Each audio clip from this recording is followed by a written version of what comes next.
2 miles south of the Royal College's main building, just over Battersea Bridge, an old factory is home to the college's sculpture school.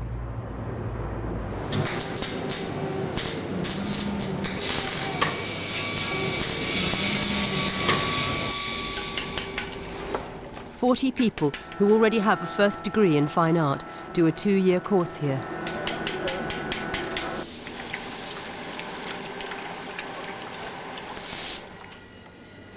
So you get a cast of the tree. Yeah. And will these cast accurate enough then? Well, because they'll deflate. And what will happen is that they'll be inside, and then I fill it up with expanding foam, like down there.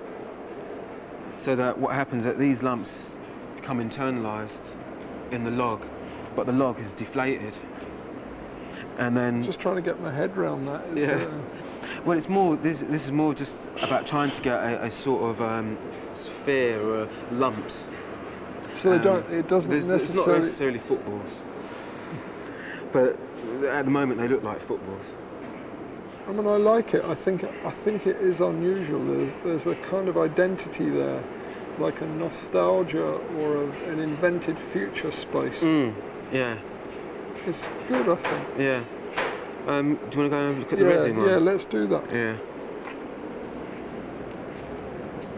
We've got this horrible teaching quality audit that's going to take place in February, the first week of February next year. And I hope you know that it's incredibly important and serious for the college. We are self-declared Centre of Excellence, and we must get high scores on this or it will start to shudder our very foundations. Schools have their Ofsteds, colleges have the QAA, the Quality Assurance Agency. It's the first time that the Royal College has been subjected to this kind of inspection. It heads the league table for funding. Can it head it for quality? Something tribal, but actually not that, like a celebration. Now Judgment Day is nigh, and a subject like contemporary sculpture is notoriously difficult to judge.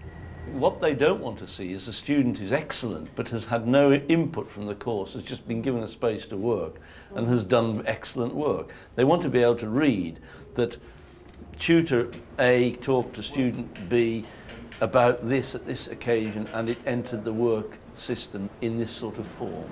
It's utterly different.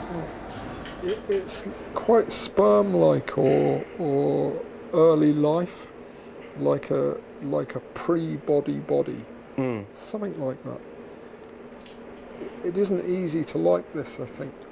The finish and the nature of the finish is fairly repellent, I think. I just find it ugly beyond belief working with fiberglass and working in this way. And as much as you'd like to celebrate it, you're left with some reflection of yourself, which is like yucky. We are likely to be asked, what criteria do you use when you look at the students' work, when you assess it, and when you're talking to them about it? And I think we must be speaking with as near to one voice as we can on that. There is the business of aesthetic judgment about the work, and what I'm trying to do here when I laid this out is to shift that from one's own personal taste about work onto the student's intention. And I do think it's probably figurative. It's something we would recognise of the body. I mean, that's the thing I do worry about as well, because someone buying it, they want something to say, well, yeah, because it reminds me of. I mean, in another way, I'm not that bothered because I know what it reminds me of, and I know, that I had to. What does it remind I had to do you that. of? I mean, a simple thing, I suppose, just of expanding foam. To provide a centre of excellence in the postgraduate study of art and design in the subject area. Up at the main building, a committee is drafting the self-assessment document by which the college will be judged. I know it's motherhood and apple pie, but I think we can all say we do that. We all ought to be able to. Yeah. Number 2, they will have experienced a range of teaching and learning styles and strategies based primarily on experiential learning. Is styles right? Modes. Approaches. Techniques. Techniques. It sounds as if it's a very it's a very fashion conscious. Approaches. Approaches. Can we do approaches? Are we happy with that? Encountered. Encountered. Encountered. Thank you very much. That's Do you do crosswords, Nick? I don't know. Gary's a crossword expert. Encountered, right? Okay. Okay. Encountered. What? No. Encounter groups. No? Session here. All right. Sorry, we think encountered is too psychobabble. Is it? Engage in visual and intellectual research in order to nourish their practice, which I love. I love the word nourish, and creative energies. Are you happy with that? We don't think it's too touchy-feely to say creative energies. No, it's lovely. Very good. Can you just read that one?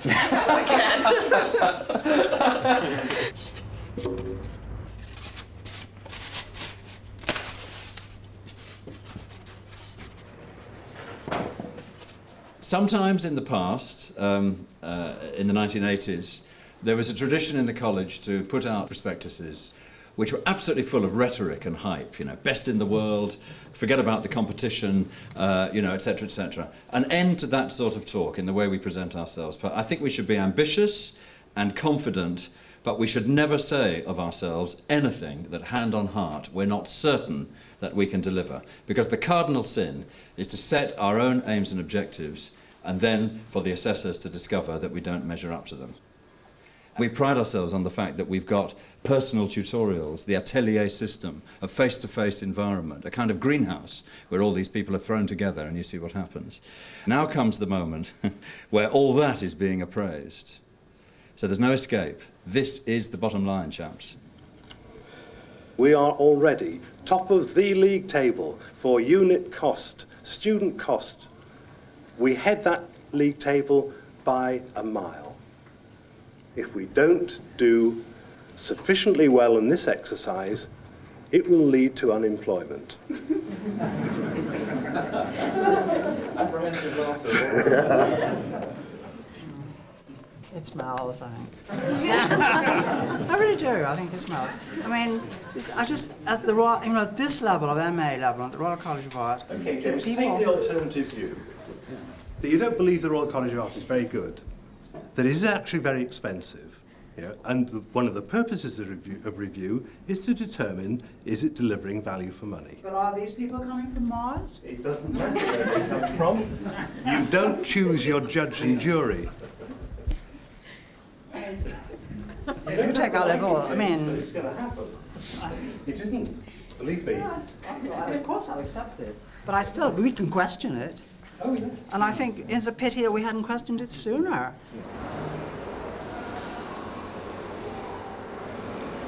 Watching terribly good people get involved in that bureaucracy seems largely unnecessary. I don't understand why the college is not more proud and rejective as the zenith of this kind of education.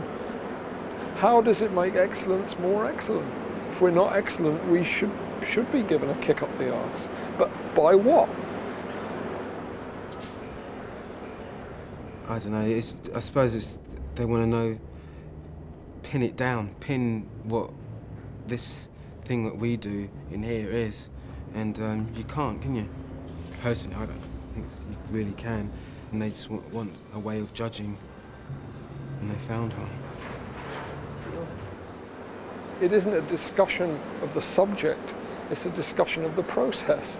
And that isn't very interesting. If it was theoretical or it talked about art teaching or what that means in the contemporary, then it would be terrific.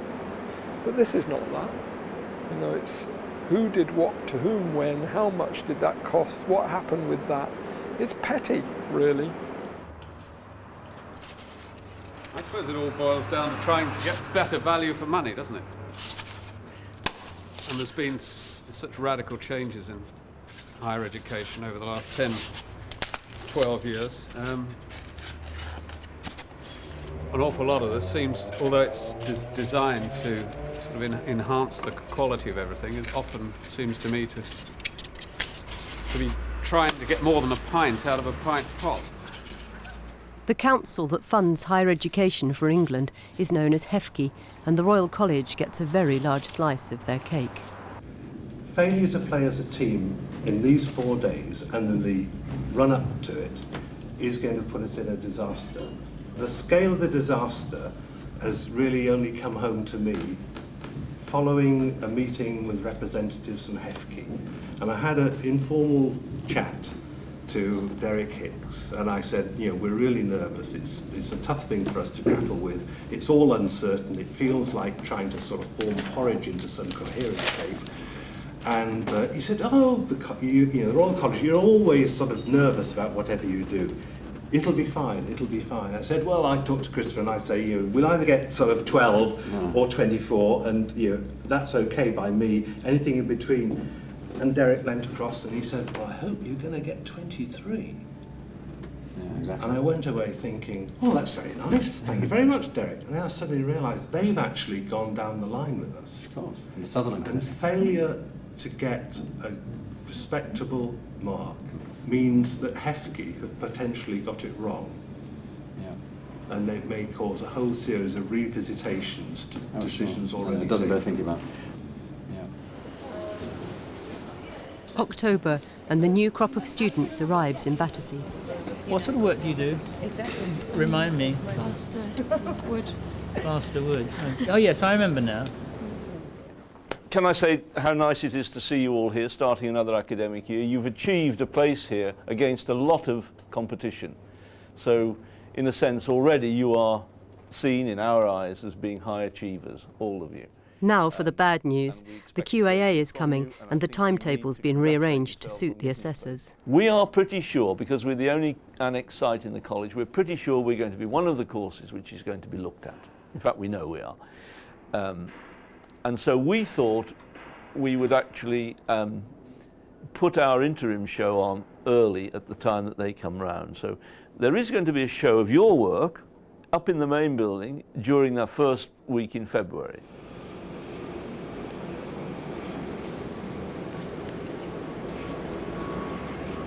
I wonder what it will be actually like when they do come. When the inspectors call. We'll see. I mean, probably we won't know. You know, these people that test the food in restaurants, you never know they're there. So, you know. I think you might know here because they're doing a dress rehearsal and everything, aren't they? A dress rehearsal? You're kidding? Well, who's wearing what? Just to recap on the rehearsal, it's going to be a scaled-down version of the full event. Essentially, we get a feel for where our strengths and weaknesses are. One of the warnings we've had several different times from the chairman of the subject review proper is there is no such thing as an off-the-record remark. So it is quite important who you have who's accompanying the reviewer from the base room to the place where the evidence is going to be taken. Right? And the idea of sending a first-year student who's sort of vaguely familiar with the building to go and get the reviewer and bring them to where the lecture is, yeah, God knows what they're likely to say. 8 a.m. and the dress rehearsal team take their seats in the senior common room. This is a part of the process where we invite people external to the college to come in and act on our behalf as subject reviewers. The purpose of this process is for us to learn, not for us to prove how wonderful we are. Okay? This is a confidential internal exercise, so if it seems very tough and if you think we've gone beyond the normal remit, then I think that's probably only for the good for yourselves that we flag up issues at this stage. In QAA speak, we're not allowed to talk about strengths and weaknesses. We have to talk about strengths and issues.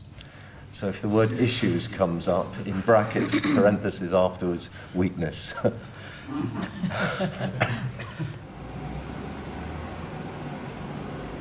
The Sculpture School Foundry and David Buss comes to gather evidence.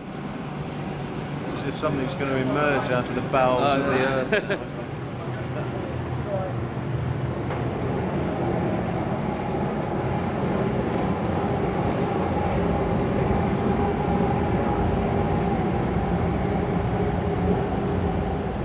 Everyone's present and correct and on their best behaviour. Normally we sort of swan in at about 10, but today we're getting about 8:30, so look like we do it all the time. Oh, I'm saying all the really wrong things. Never mind.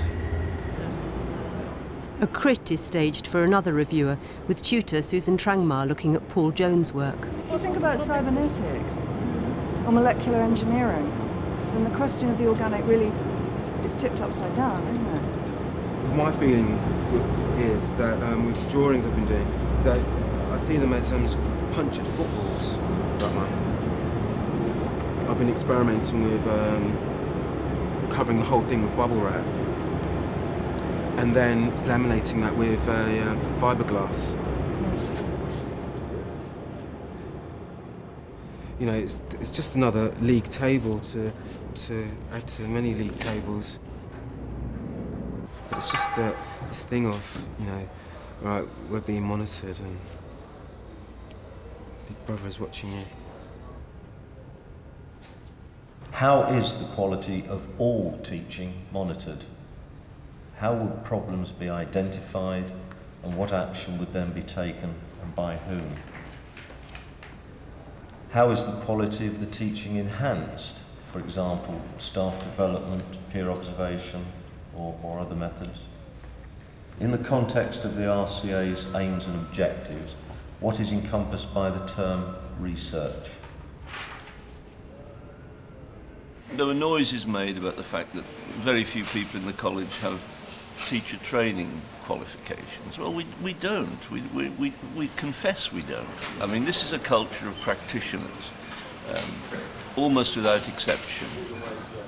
Why we have to run around in circles with paper proving somehow that we do what we do and that it's educationally correct, I do not know. I mean, I think we're being made to speak a language which is somebody else's and in a sense is not appropriate, and if we go down that road I think we will mediocritize a lot of what we do, which is very, very special. The kind of values that are being discussed in terms of this review are, you know, if we do what we say we do, well, for me that's ground zero, you know. I hope deliverance and salvation is held on a higher plane than that, you know. It's not commonplace to have excellent students. They are only very few. But to set up the kind of platform to allow excellence is really what we're talking about, I think. A significant number of appraisals last year were not submitted on time. And I think that this reflects a lack of commitment to the process. The real reviewers will give the college a mark out of 24, 6 categories marked out of 4. The mock reviewers aren't risking it. This may prove to be my swan song, and my epitaph rather, not my swan song, but we feel that there are no areas where you are in danger of scoring a 1.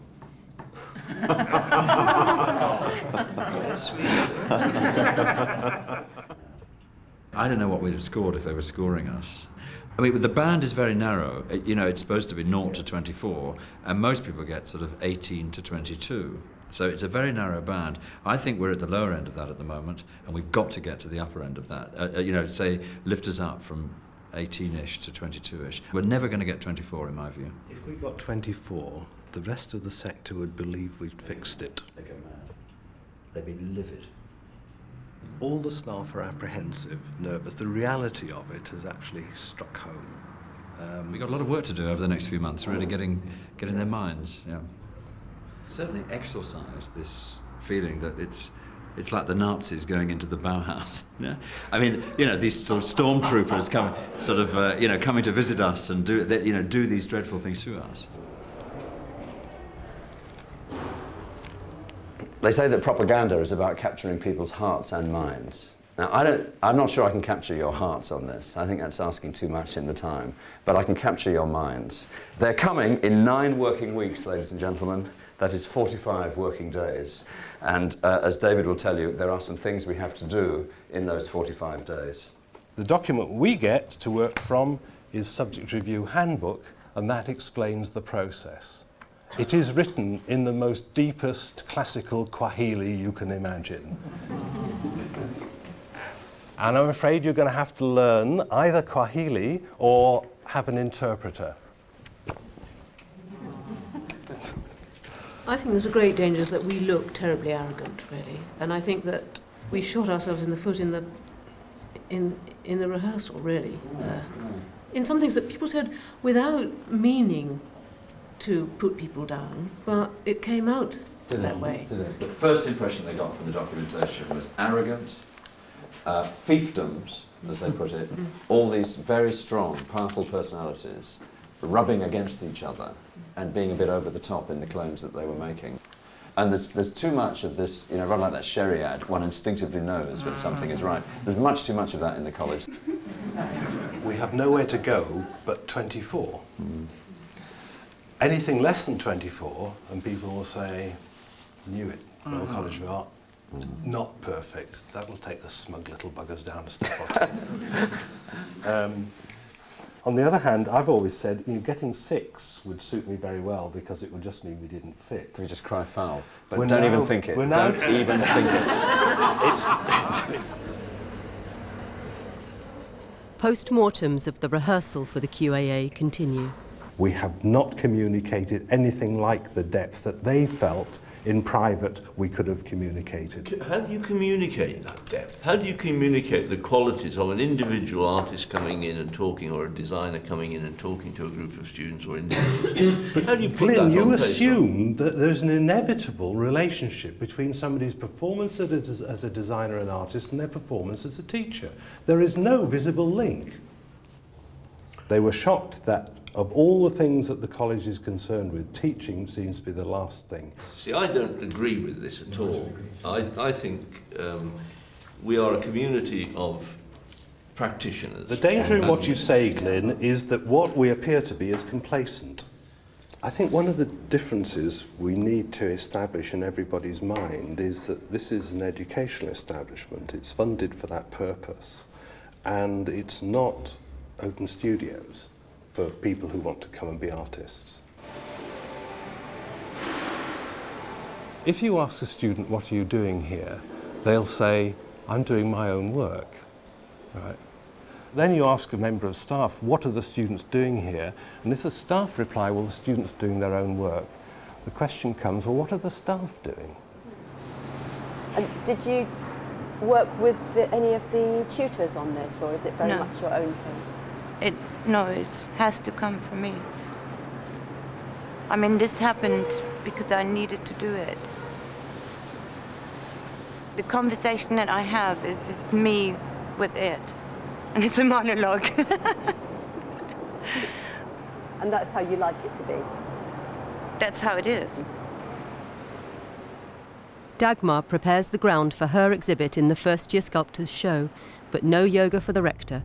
He's on a whistle-stop tour of the students. Next stop, the sculpture school. We're giving them a whole day-long discussion in the Lower Gulbenkian on the interim show, which will be on there, which will involve most of the, on Wednesday, which will involve... Your interim's on at this time? It opens on Thursday night. That's great.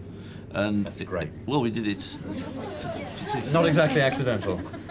Well, there wasn't another slot in the calendar. That's great, Glenn. That's the best news I've heard all day. I'm surprised you didn't know. I didn't. I should have. Well, it didn't. It didn't. It didn't. Well, I must have read it and it didn't sink in.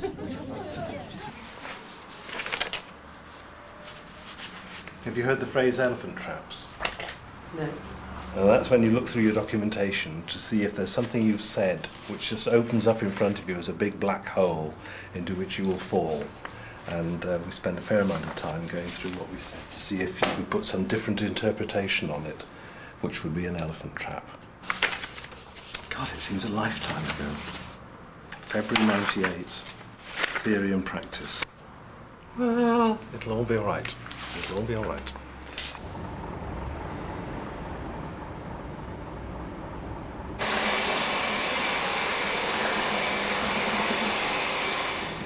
Any sightings? No sightings. I can only see a blue van. At least the skip's gone. Yeah. So we've had the hoover, we've had the mop. We're all clean and tidy. Good.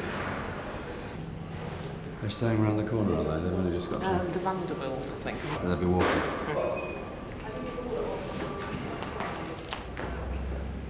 Here we go. Right then. There we go. Hello, good morning. Morning, Chip. Welcome. Good morning, welcome. Hello. See you. Hello.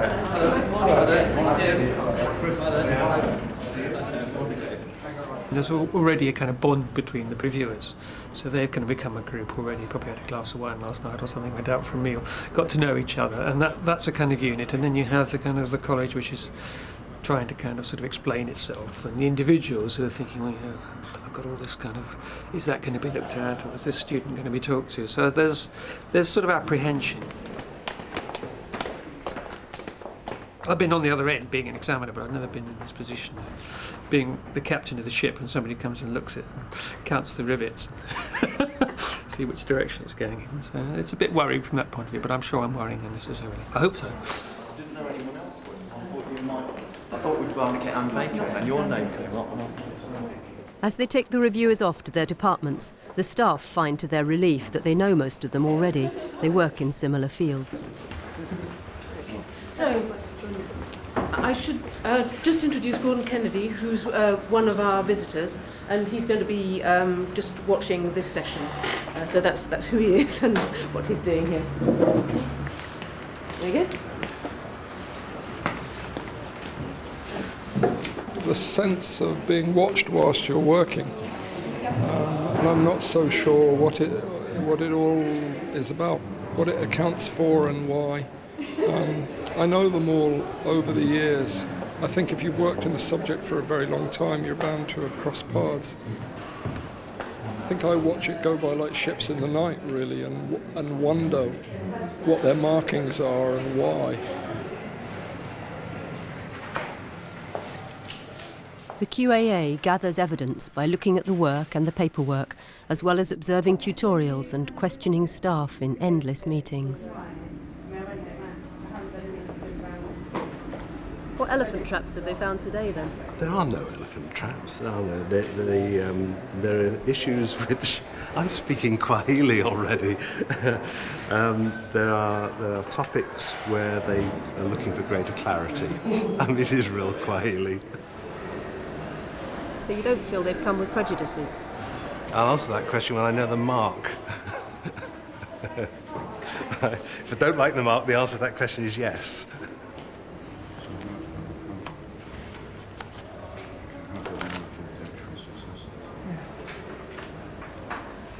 They're scoring us in pencil at this moment as we speak. And we should be able to read the runes from the questions. And I can't, actually. I can't tell. It is the most frustrating thing, because they're about 20 yards from my office, and it's one of those situations where I can't do anything about it. There are things they're not sure about. One is the constant one we have here of assessment criteria.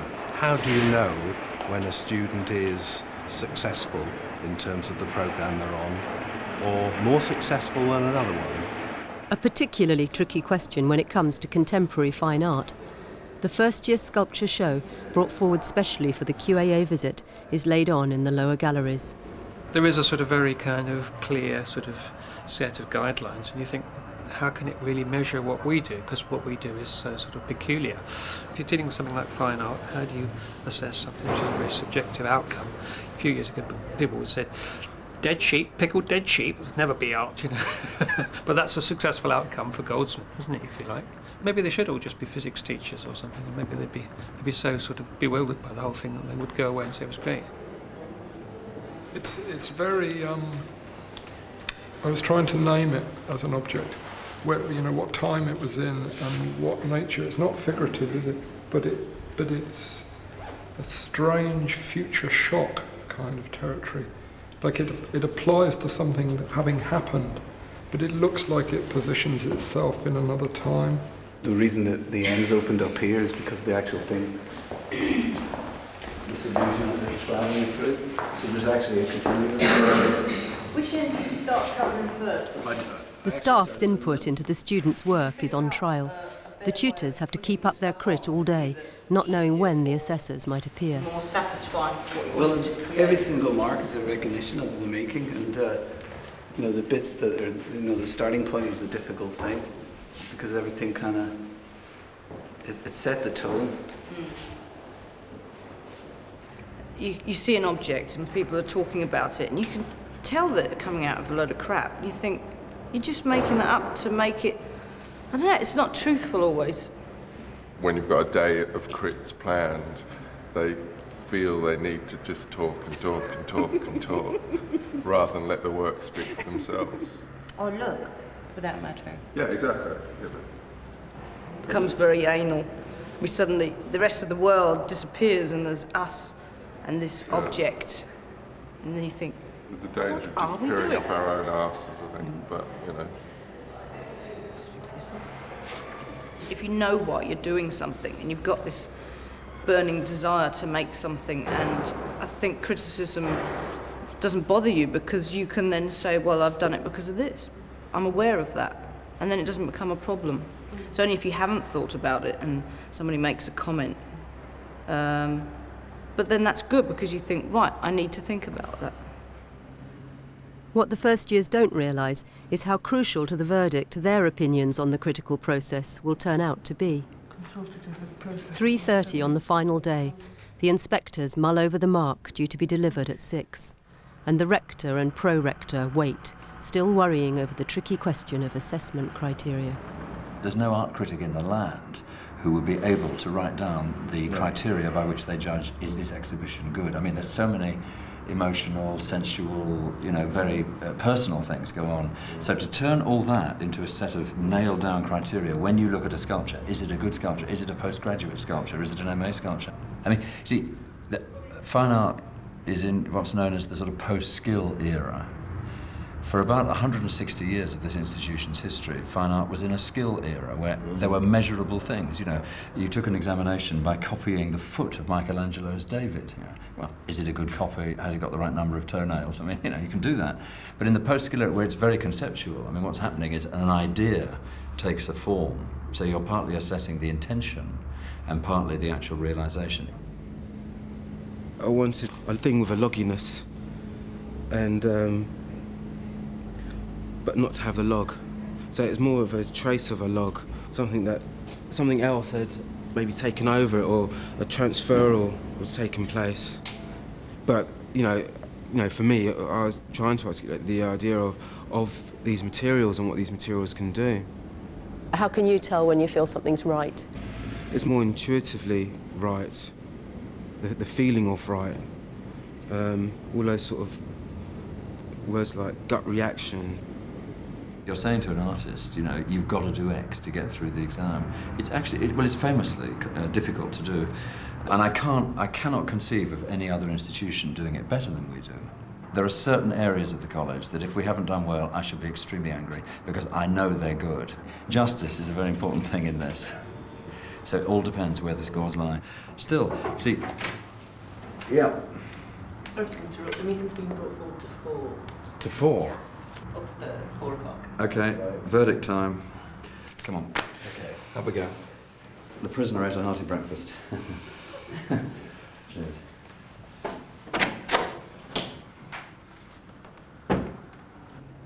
So to the rector and pro-rector, the results are unveiled. Up in the senior common room, the staff await the verdict. Now we're reading the semiotics of the drinks. Champagne's 24, and I can't see any champagne. Perhaps the red wine is 23, I hope.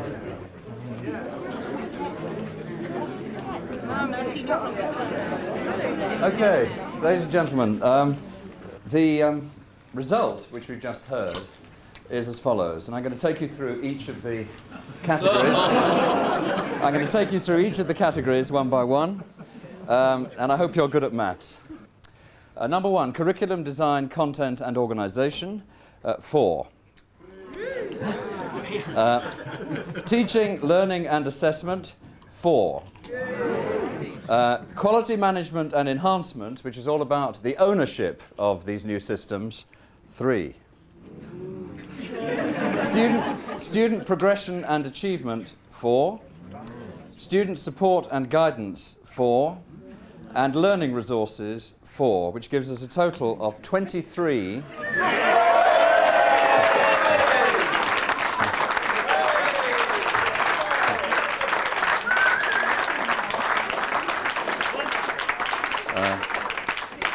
A total of 23 out of a possible 24, which is a fantastic result for the college.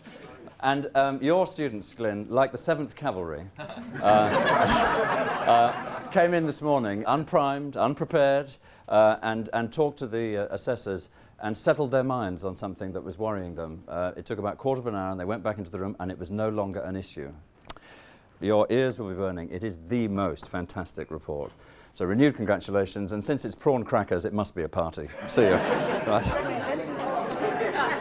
Wonderful, absolutely wonderful. I'd worked out what a poor scenario would be, a deserved scenario, and I thought 23 in our wildest dreams. I mean, really wonderful.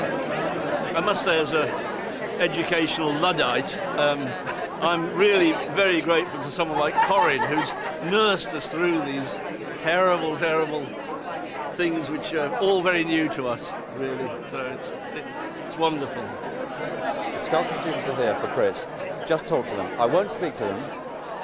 I won't prepare it. Just go and talk to them and ask if they understand the assessment criteria. Just have a discussion with them and just see what happens. All right, I'll try that. And it did it. It was teetering 21-22. You came to see us this morning. We gained a point and a half today. Well done to you. No, it's amazing. It's absolutely amazing. Beyond my wildest dreams. There is a God. That's great.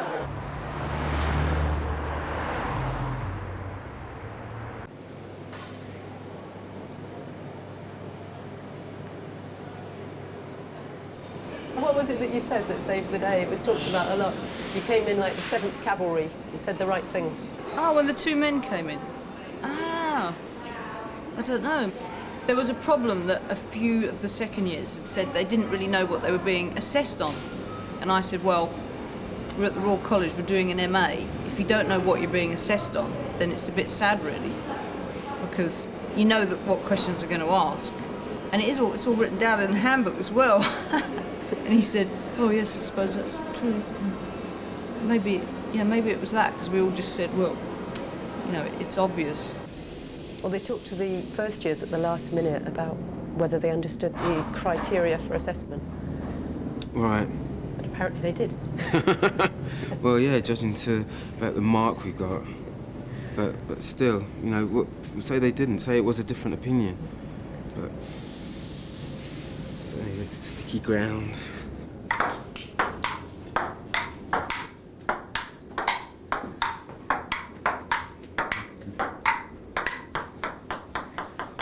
How did you feel about the 23 out of 24 then, Michael? Hang on. Oh, it was good. You know, it was inevitable, wasn't it? Was it? Oh, I think so. Yeah, because it's meant to be the best one, isn't it? It's meant to be one of the best colleges. And then if that college does worse than Norwich or wherever, it's not going to look too good, is it? What, you thought it was a bit of a setup, you mean? Yeah, I do. No, it wasn't a setup. It was inevitable. That, well, but the way that they put everything on for the people was a bit funny, because we had a lot of activity those couple of weeks. But yeah. Come on. What's the score?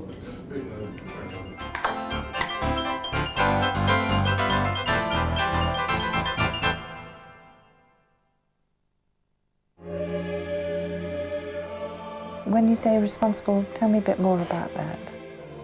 Does Mummy sometimes get sad? It's quite clear that nothing can be done.